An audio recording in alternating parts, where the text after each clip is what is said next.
Alasan Teuku Ryan jarang beri nafkah batin ke Ria Ricis terkuak, ingin pertahankan stamina. Isi gugatan perceraian antara YouTuber Ria Ricis dengan Teuku Ryan kini terkuak. Rupanya, kurangnya nafkah batin atau hubungan suami istri menjadi satu di antara poin penting gugatan cerai yang diajukan Ria Ricis pada Teuku Ryan.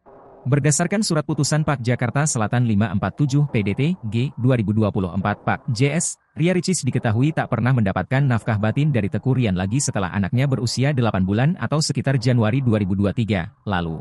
Akan tetapi, ibu satu anak ini sudah merasakan kurangnya nafkah batin dari Teuku Ryan sejak hamil trimester 2 hingga menjelang persalinan. Tak lantas diam, pemilik nama asli Ria Yunita ini pun kemudian berupaya untuk membawa Teuku Ryan ke pengobatan alternatif, rupiah hingga membelikan suplemen. Dengan harapan, agar pria yang kerap disapa Ryan tersebut kembali memberikan nafkah batin kepadanya. Alih-alih berhasil, justru upaya yang diberikan Ricis tak diindahkan oleh Teuku Ryan. Penggugat berusaha membawa tergugat ke rumah sakit dan pengobatan alternatif dengan harapan agar tergugat bisa timbul kembali hasratnya untuk mau memberikan nafkah batin kepada penggugat.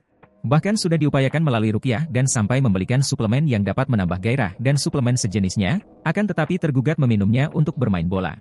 Diminta nafkah batin alasannya lelah atau pilek dan lain sebagainya, poin gugatan cerai yang diajukan Ria Ricis. Akan tetapi, Ryan rupanya tak sependapat dengan Ricis dalam hal tersebut.